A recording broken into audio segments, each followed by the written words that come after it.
Ladies and gentlemen, Professor Liu, it's a huge honor for me to be invited here. I have to correct my introducer because I am not a professor. I am well, you can say a PhD, so people call me doctor, but I have not decided that I would throw myself into the educational career. So that's why I want to do this correction. Usually I don't. It's because it was inspired by our Dean Zhao from his last talk. Because we have to know ourselves. Okay, if I am not, I am not. Okay. In Taiwan, everybody expects a PhD to become a professor, usually. But I had a very big confliction when I come back from the US to work in the Industrial Technology Research Institute, which is 工研院. My father would like me to get into academia to become a professor. But after a while, I decided that I want to do something more closer to the society and the industry, so that I know what the real world is. But after a while, I realized it was just an excuse.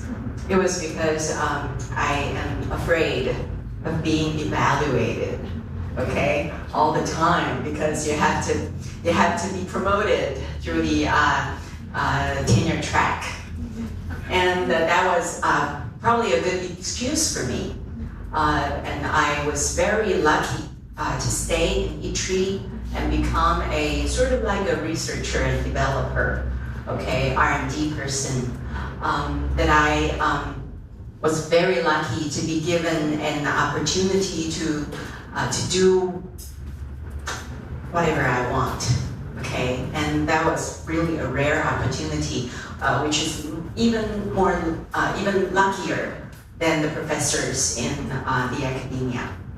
But that led to a very disastrous result, okay, which is the end of the creativity lab at ITRI about almost 4 years ago now.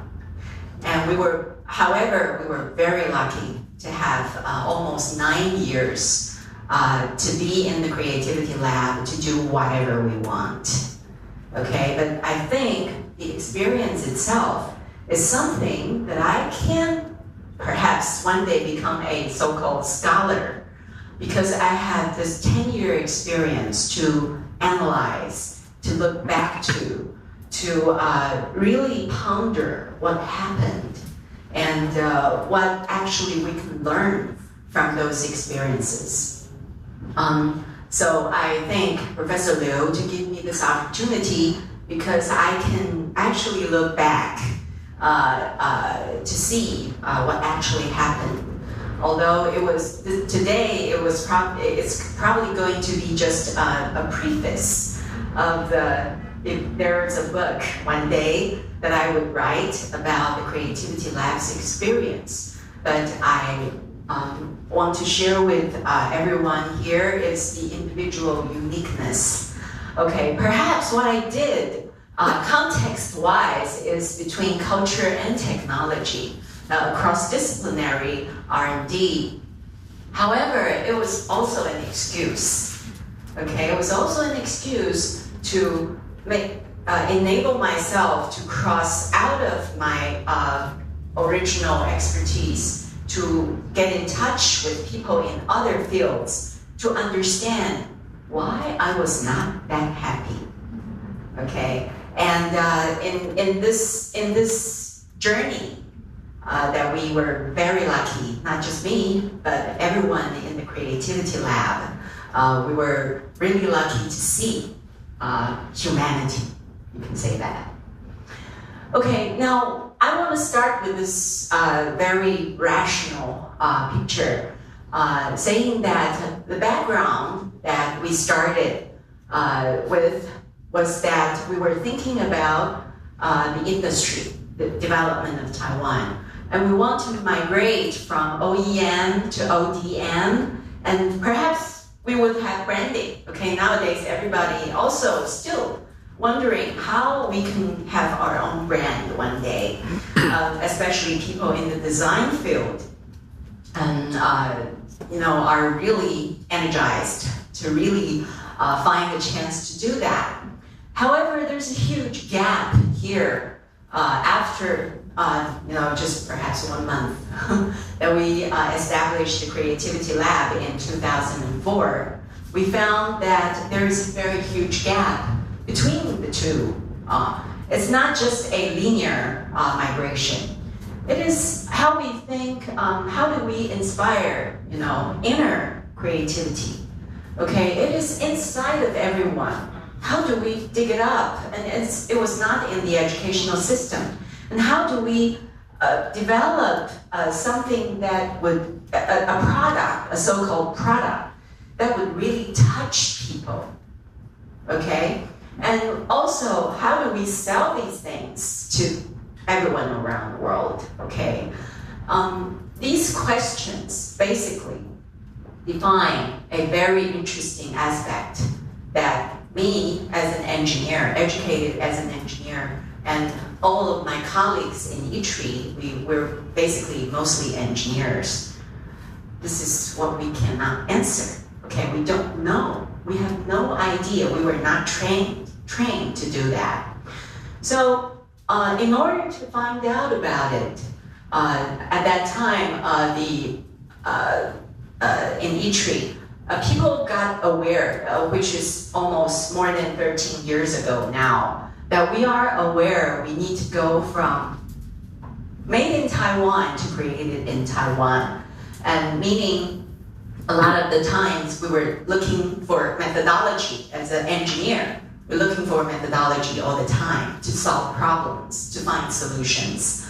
But then when you get into the creativity area, all you talk about is motivation. Why do people want to create?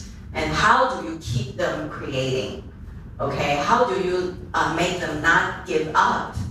Okay, and how, this is something that we engineers are not really good at.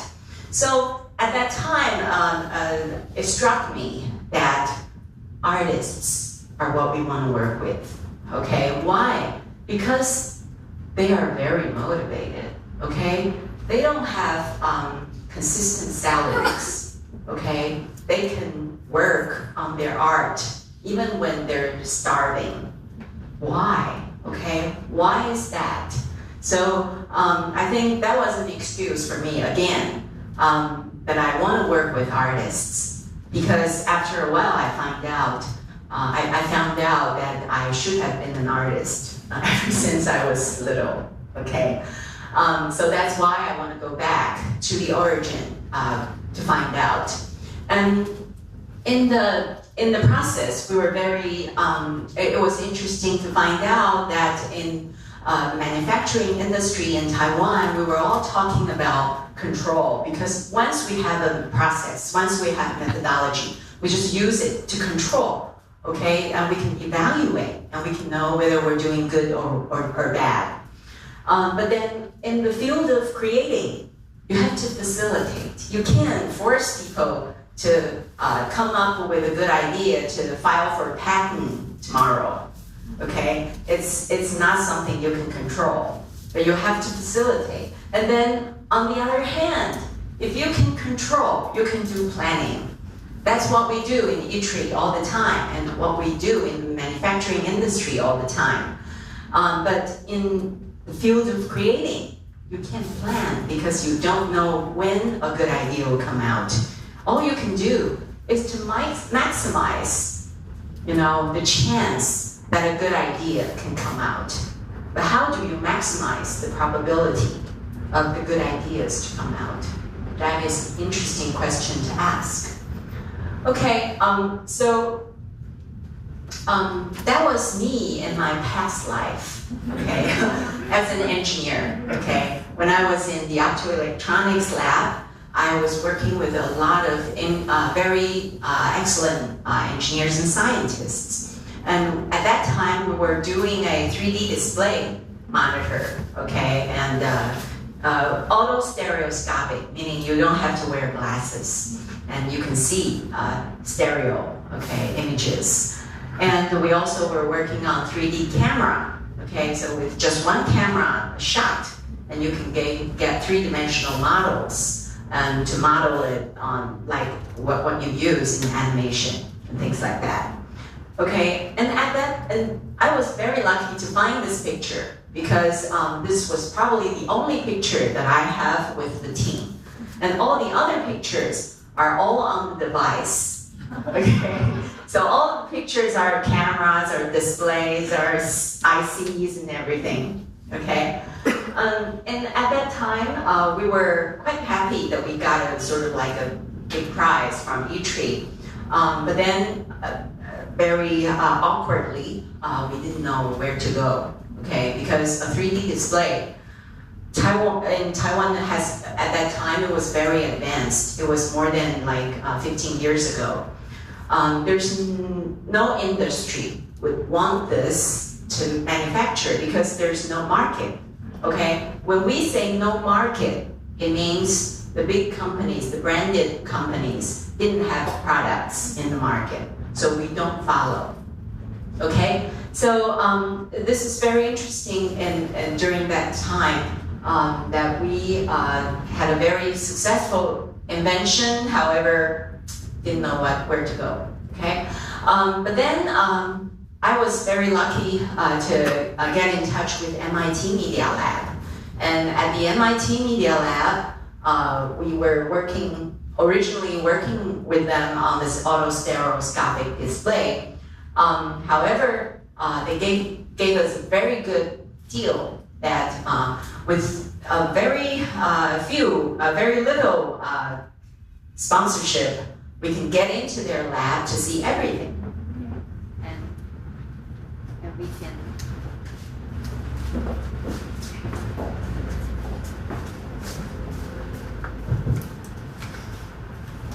Okay, we can see everything, and we can work with whichever professors or students we're really interested in working with, and or we can send people there to just work with them. Okay, so at that time, E3 was lucky to have a altogether 11 years of interactions with the MIT Media Lab. About what time? That was from 1999 to 2000 and probably 9. So Jackie there. No, Yes, yes. Okay, so I started out with talking about the interesting aspects of how what made me to go through that journey and stand here to share with you. So we were lucky to see MIT Media Lab and see the cross-disciplinary interactions among people. And for me, what they do, the projects themselves are not what attracted me. Okay, it was the people. Why are they so confident of themselves? And why are they so daring in trying out, new things, which you can never imagine? Okay, so it struck me that they have a lot of energy inside. Okay, when you talk to that person, he is a computer scientist. Okay, but he was also a musician, a composer, and he used that, integrate those capabilities to, invent something in MPEG-4. Okay, the compression techniques that was so popular right now. Everybody's using it. Okay, because he wants to compose with a friend, across the Atlantic Ocean. So they have to transmit those huge data of music back and forth across the Atlantic Ocean. So they have to have some compression scheme to do it. And that need inspired this person to create that, very unique and very pioneering thing. This idea was blessed by the higher management of eTree, and we were able to create this creativity lab. And at the beginning of the creativity lab, I think I sort of, I don't know why, but I forced myself to go back to my original state, which is an artist. So I want to look at everything from a very different angle and ask, why? Why do we do this? Can we do it some other way? Okay? I don't want to adopt existing methods. For example, you can go out to Stanford and ask IDEO to help you with what they do, okay? We did that. We did those research and study also, but I just don't believe in it. Why did I not believe in it? It was not because they could do good things. It was because we really want to find out what we as a team can create from our own roots, okay? So we asked questions no one ever asked. We wanted to create our own, perhaps, method, I don't know, but I want to find out what can actually happen. And to seek uniqueness and originality was the first thing that we were thinking about. Because we were thinking about, eventually we can do branding, but how do you do branding? When we think about branding, it's not just put a tag on a product and you finish branding. It was something that you can stick to and your consumer can stick to, and that everybody else can be attracted to. And what is that? Why are people attracted to you? Okay, and we were lucky to be start to form a little team, and people are really good at within eTree actually, and there are people. There are engineers who start to, their eyes sparkle when we talk about creativity lab, when we talk about creation, and we are lucky to have the Ministry of Economic Affairs blessing to give us a grant so that we can do whatever we want as long as the eTree president supported it, and then the management team got bigger, and interestingly, it's all women. and then we started out to ask people, all the researchers or designers or artists who came to eTree and become our employees, and we asked them just one question: what do you want? What do you want for life? What do you want to do? And almost all of them would ask me the second question: what do you want? Okay, what do eTree want? What would get me funded? Let me know. I can do anything to get funding, to get my boss happy, whatever. Okay, and then the third thing that I would respond to them was, forget about all those things. Just tell me what you want. Okay. So we did a lot of projects, and these projects are very interesting when people come back to me with their ideas. A lot of the times, I just ask them, why did you do that? Why? Why did you do that? And they gave me a lot of reasons or rationale why they did that. And a lot of the time, at first sentence, I know it's fake. Okay, it was something they said to please me. Okay, maybe it's a good story, okay? But after you ask them several questions, you will find out that it's fake because their eyes do not sparkle. Okay, and but we were lucky to actually finally got over this hurdle, and people started to really wanted to share what they want. okay? And what they really want to do for life, or what they really want to do for now, and what they really want to do to benefit their grandma, for example, okay, or benefit their parents because they're experiencing some difficulties in their bodies or things like that. Or why they wanted to do that because of pure academic interest, okay? And I just encourage them to really do what they want. And in the process, we then, I think on the third year, we sort of changed track, starting just moving from what you want, okay, to how can you create a teamwork to help yourself achieve what you want, okay? Can you create a teamwork? It started out like very difficult, it's very difficult because when people come back to themselves, it's hard to come out again to persuade people to believe in what you believe, okay? But this is very good opportunities for them to actually practice teamwork, the real teamwork.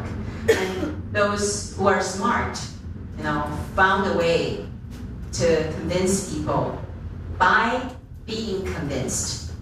Because if you want to motivate someone to work with you, first, you have to be willing to work with them, okay, and to work for their good cause. So they started to try and help each other, so we can find we're complementary to each other. Okay, you help me with my design, I can help you with your technology, or vice versa, and then we can do something together.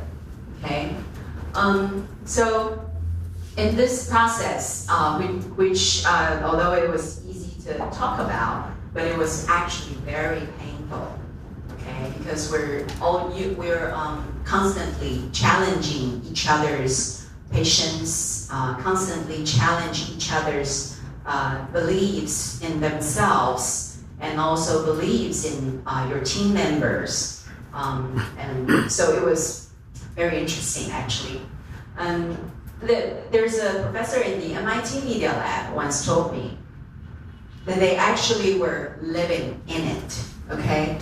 And they're not just living in it, but they're living with it, okay? So it's that the research ideas, what they're doing is, they're so passionate about it that you can think 24 hours about it.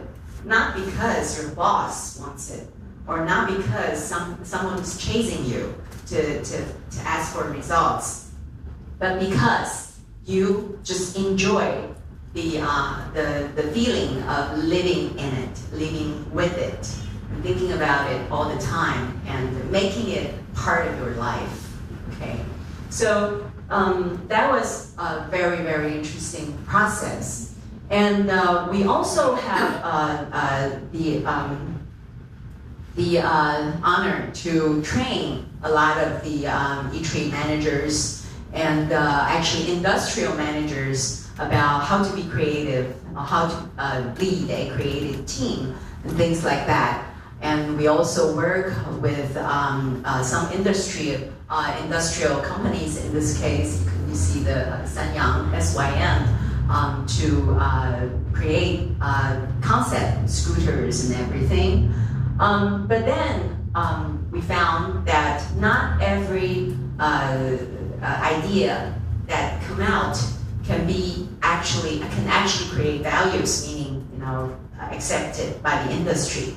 Although our industry actually has a very difficult time to deal with uniqueness and originality, because they do not have the marketing capability, okay, to sell these things that are not on the market yet. Okay, they sell things to their the branded company, and that was an order issued by the branded company. So But then all of the companies are asking, how do we get ideas? How do we get creativity? Okay?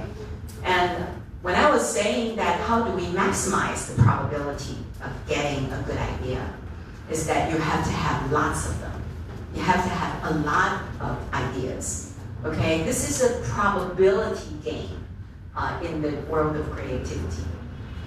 If you make Hollywood as an example, okay? In Hollywood, it's a creative industry, okay? But they do not just make one film, and all the investing companies, they do not just invest in one film. They invest in 20 or 30 films at the same time. And then, out of the 20 or 30 films, there may be several, okay? Even just one becomes successful, and then you would win back all the investment and probably make a lot of money, okay? So basically, it has to be a big pool in the creativity game, okay? And you can't plan it. You can't say, okay, I spot this star, so I follow it, and then one day it will grow into some superstar, okay? But, unfortunately, our government right now, up until this day, is still having this thought of being a 星探. How do you say 星探? A star seeker, okay? And the government, or when we are in Italy, we shouldn't be a star seeker. We should be a farmer.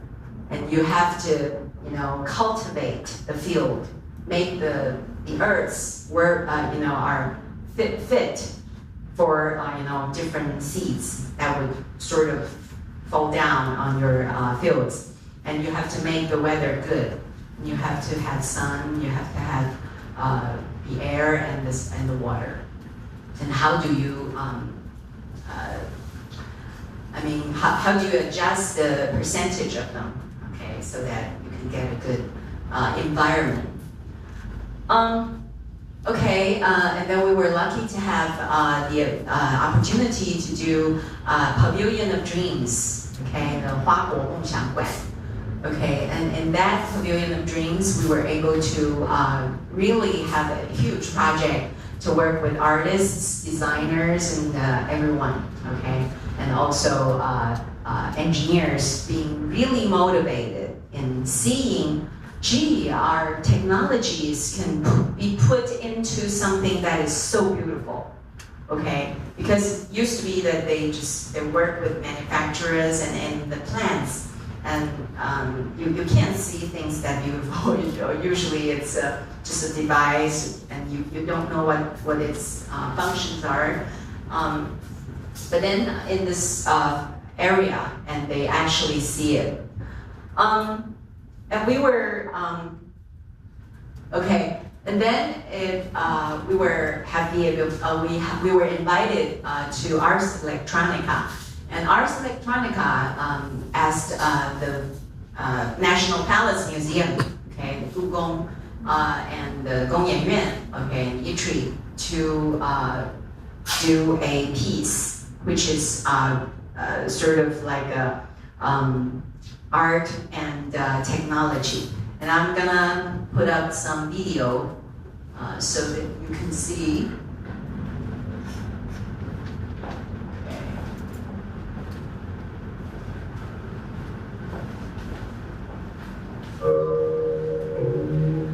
Okay. This piece is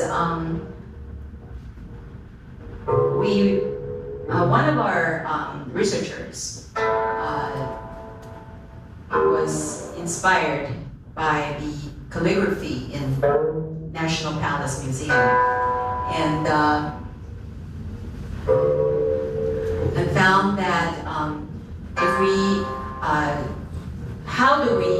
she started out by thinking, how do we reinvent this 1,000-year-old calligraphy by a master calligrapher again, all over again? Okay, how do we reinvent it? And how do we make two persons participating in this piece and their breath? Okay, when we were doing this calligraphy, we all know that breaths are very important, okay? Or in Chinese, we say qi, and the qi is very important. So with their breath, with the ultra wideband technology that eTree has, we can measure your breath, depth of your breath, and the speed of your breath. And we can manage it into, so the depth of your breath would control the darkness of the ink, and the speed of the breath would control the calligraphy being written out again, the speed of it, the speed of being written out again. So the two of them, one controls the darkness, the other controls the speed, using their breath, and we do not have to touch your body to measure that. Okay, it's remotely censored. Actually, it looks the same. Okay, the same calligraphy were being written.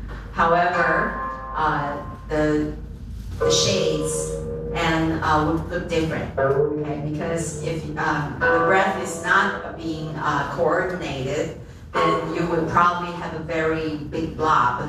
Okay, or if it's too quick, you would have just a white brush. Okay, just a 干刷 to be like that. And we go and model after this famous calligrapher Li Xiaopun 老师, and to see how he breathed, how his heartbeat changed, and how even his brainwave changed when he was doing the strokes.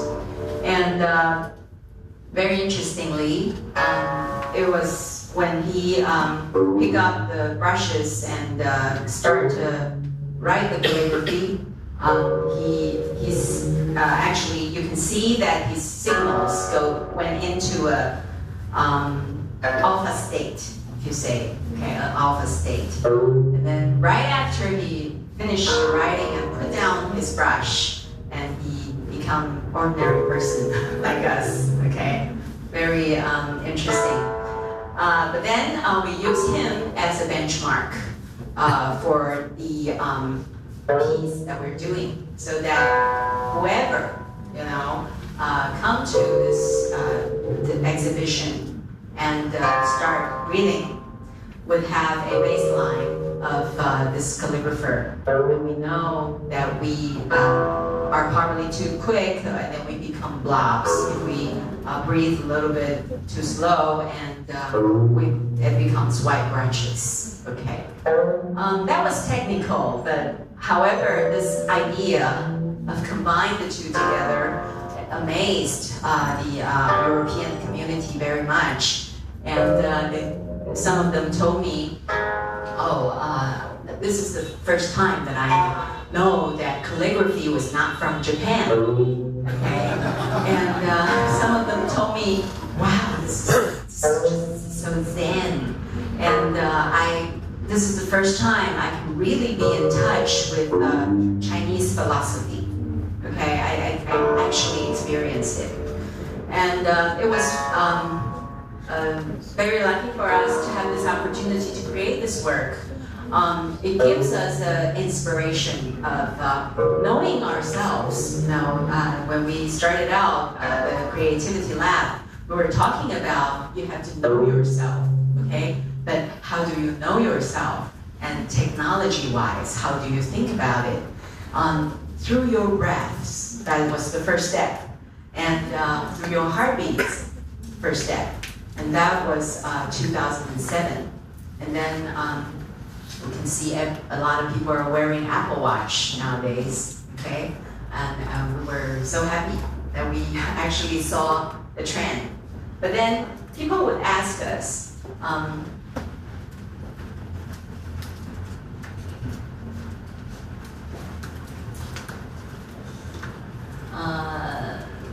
there are two screens here, so I'm still finding out where the, go back, where the cursor is.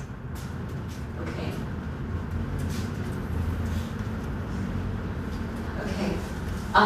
So this is 行气, okay? That's the name of the flow of qi, name of the piece. And we then actually we did a lot of experiments, I would say. We were lucky to be able to do experiments to see what else can we do. And maybe I should go back and show you. Okay, including that we measure people's vital signals, including their breaths and also their heartbeat, to figure out the emotion or the state of awareness or state of whether they're excited or whether they have a positive emotion or negative emotion type of thing. And a lot of creativity lab people transform themselves into teamwork, a huge teamwork, okay? And start to understand how we can do these measurement and create environment to stimulate people, but in an artistic kind of way instead of a lab kind of way. Psychologists do a lot of measurement on people, but we're more interested in not just knowing the academic or science of it, but we want to know how people react to a general environment, artistic-wise, and understand how we can design an environment to make people feel calm or make people feel happy or things like that. Okay, so this is what we did. So that was, I think I was not very logical today, but I was just trying to share a lot of what we did with you guys, and I will be here all day, and I think we can have a lot of interactions or questions and answers. And basically, what we did, industrial-wise, or for the society or for the industry, we're trying to create very deep experience, not only on the art or the product that we built to impress people, but also with ourselves. How do we create really deep experiences for ourselves as a researcher or developer or designer? And then we believe when you look really deep enough in it, you would find out actually there's a 普世价值. I don't know how to say it in English. Okay, anyway, so worldwide values, okay? Everybody can appreciate if you find that value in yourself. So the model that we had was to know yourself, okay? And to make yourself happy. And then create values for you and your team. And this is not just, okay, some propaganda. This is how we evaluate people in the creativity lab. Okay, this was written in the performance of evaluation. Okay, they have to report. And how, do you know yourself better this year?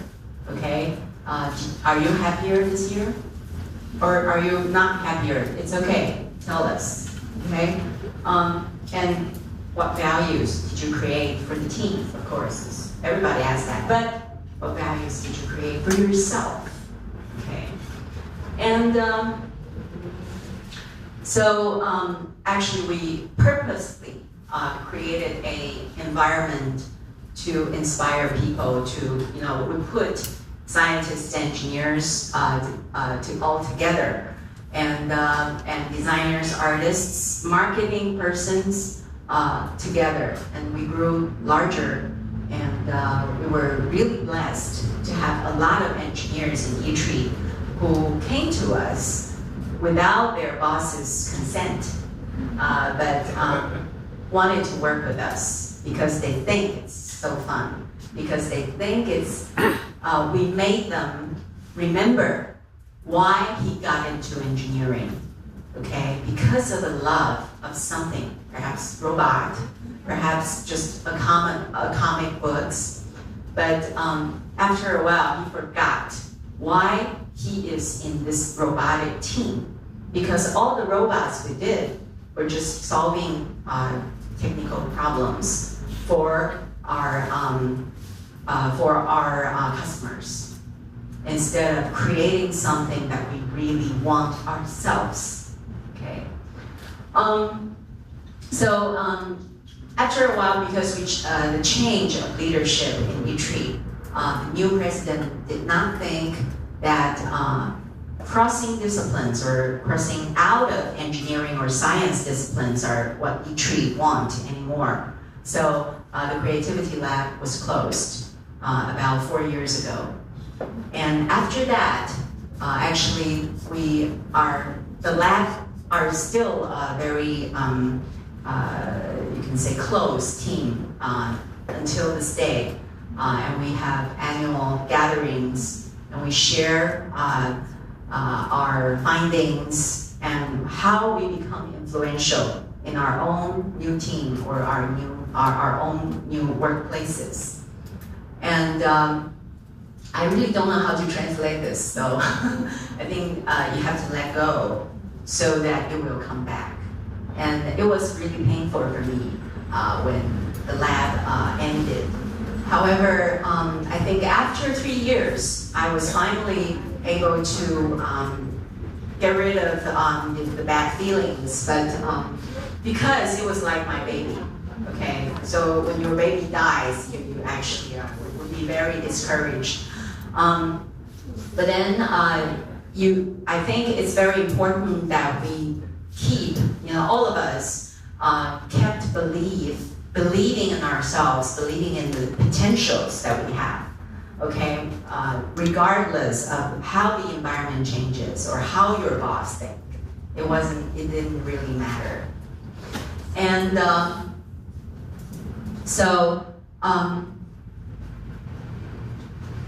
okay. So we were talking about left brain, right brain, of course, a lot of the time, but we really believe that being logical and rational in the education system that we were trained for was very important. Those are really important basis for what we are today. However, develop the ability to feel is also very important. How you feel, and after you feel, you can express. And after you express, you can influence, okay? So it's this part of the very important aspects of human beings were really not actually valued in the educational system, if we say it. So that is one thing I want to share. Also, this is just to say that in my past life, okay, this second past life, how I can work with all these different people, okay?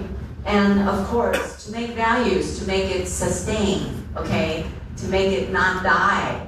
And you really have to have people in planning and marketing to help you, okay? But that was not that easy. It was not like a production, process that you have 1, 2, 3, 4, 5. But you have to mingle them all together. And sometimes you have to find out that person who can stand in between all of them to communicate, to be an integrator.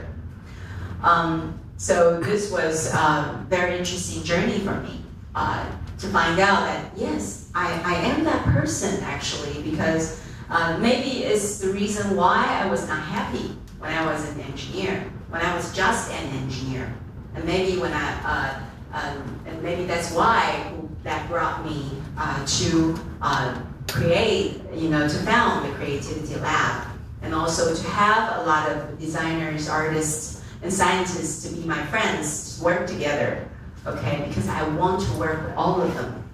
And I have to say that there are not that many people, okay, who can stand just right in the middle of it.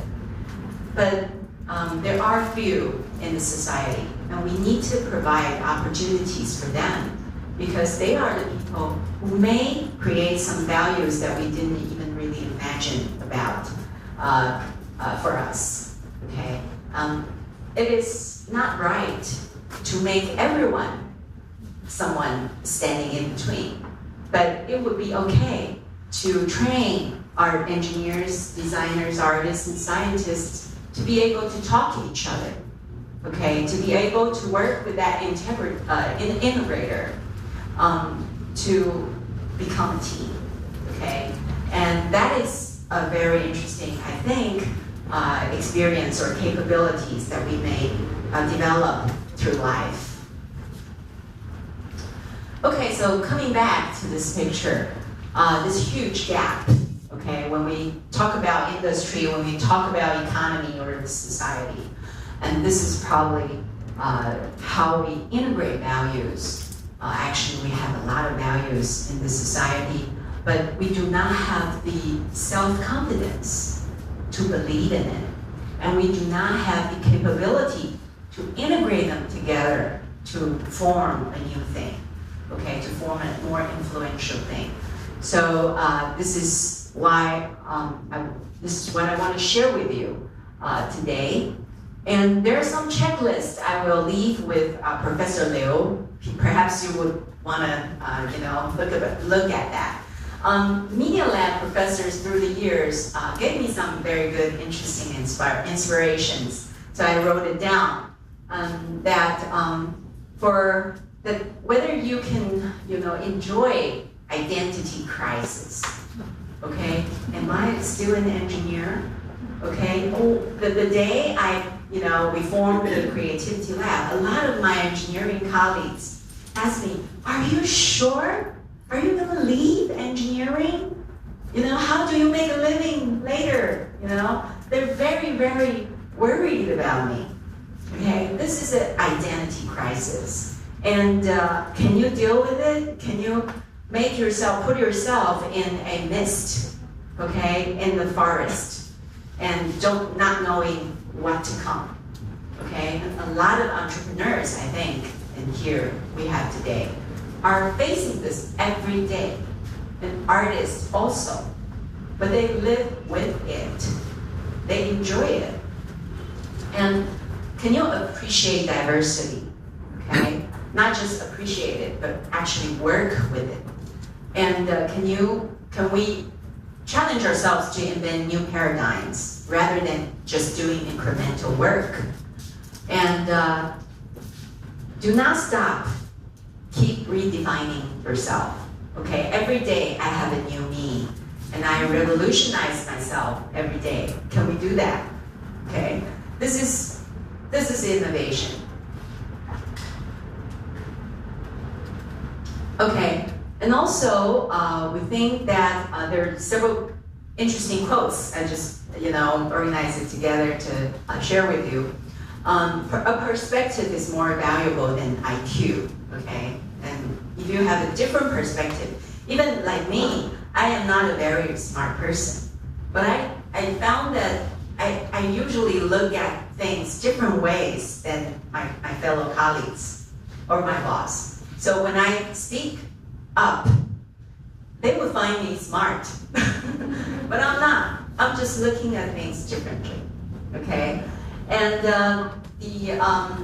how do we make multidisciplinary teamwork to become a core competence for almost all people, okay? Because you need to work with different people. And how do you get insights from extreme users? I think designers know this, okay? And how do you have a deep support for people in society, okay? To to really cultivate the needs, okay? To find out what actually is the need for people, and you have to look very deep.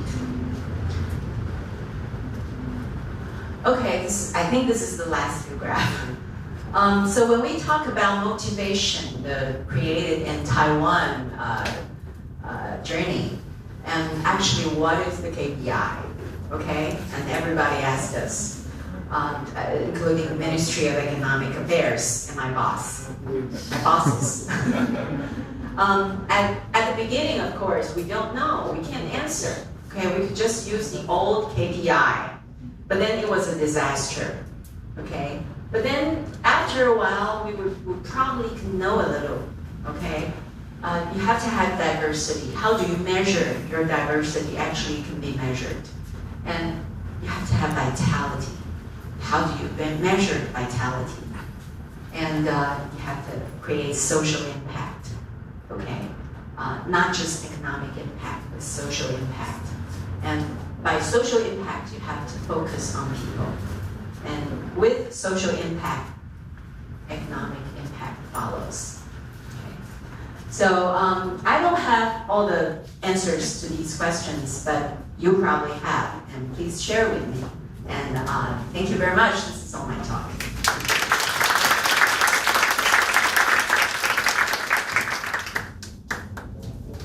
Dr. Xue again. And I think for the lunchtime, we still have a couple of time can open one or two questions. So any feedback question from all of you? Hi. I guess I have two questions. My name is Crystal, and I am an artist. And so you mentioned going back to your original state as an artist. I was wondering if you could, kind of explain what you mean by that. Do you always feel like you're an artist and there's a creative side in you? Yeah. And I guess my second question is, do you feel like there's a lot of interdisciplinary collaborations in Taiwan? And do you think a lot of people embrace their diversity? Yeah, thank you. They're good questions. When we think about artists, we think of sculptors, painters, musicians, but not to me. To me, my field is not painting, okay? Although I love to sing, but I was not trained for it. So when I talk about artists, I am talking about a state, okay? A state of putting oneself in a very unpredictable future type of, state. And also putting oneself in a flow. I think a lot of psychologists know about flow, okay? The self-creating and very interesting alpha state type of thing. In the engineering training that we had, it was not allowed to be in that state because it's very dangerous. You may get into, irrational. You may become irrational. But as an engineer, you have to be rational all the time. But then as a person, actually, what I believed was that we have all sides, okay? We have very different aspects in one person. Although I was trained as an engineer, but I have a very huge part that wants to deal with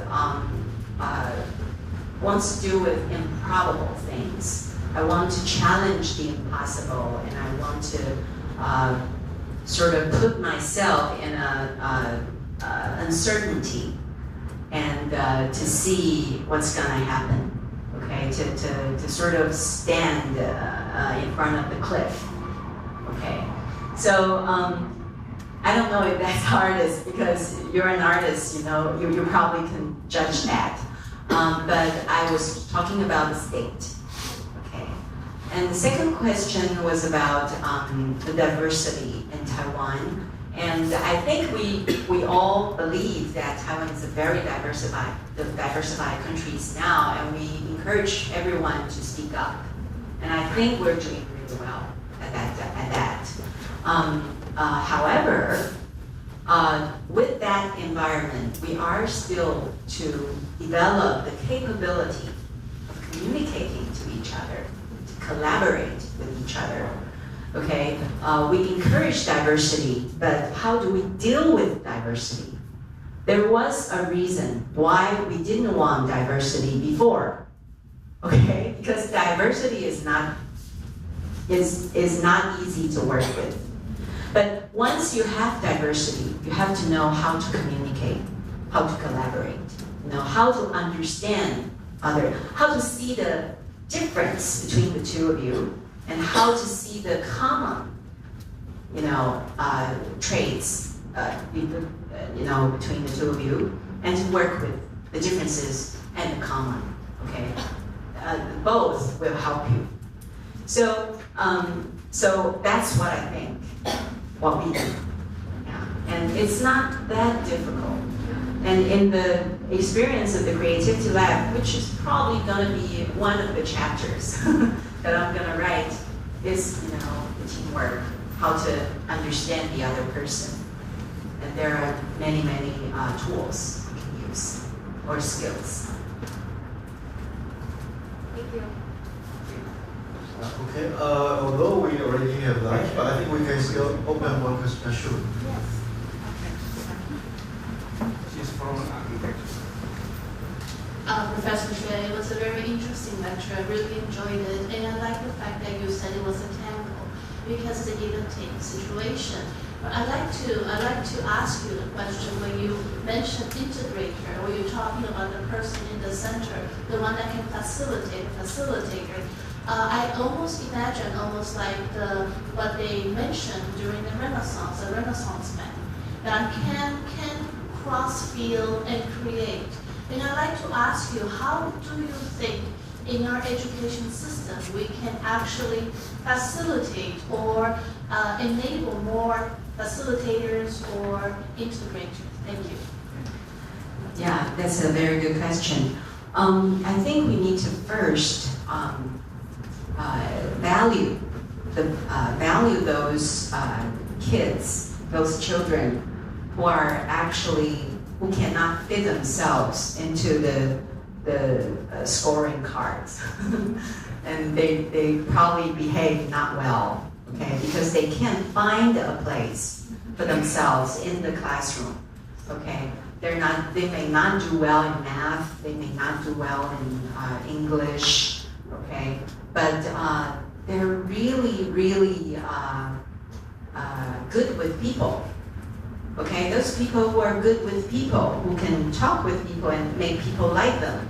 Okay, those people are integrators, are nature-born, okay, integrators.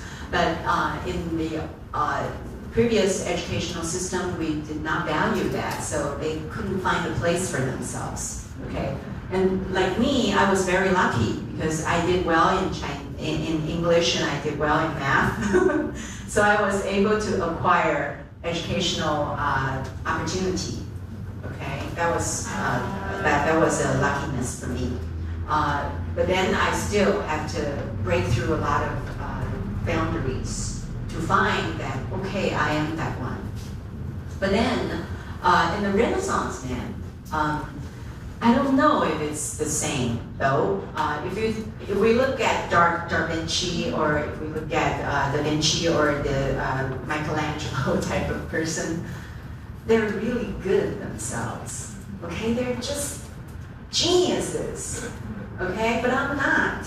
Okay, so that's why it was difficult for me, because I know I was not a genius. But what am I? Okay. And they're very good, so they can form a team to support them. Okay, Michelangelo has a huge team to work with him, work for him. But for me, I don't have people work for me, but I have people work with me. And what I do is to notice, who is good at what, and then provide opportunity for that person to do just what he is good at.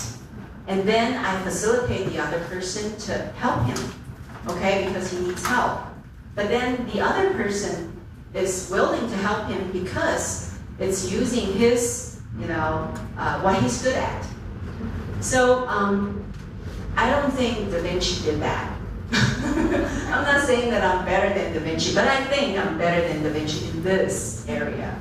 Okay, I hope so. Okay, thank you. I think we have very inspired morning from our two keynote speech. And thanks for your time, and please give a big hand to Dr. Xue again. So then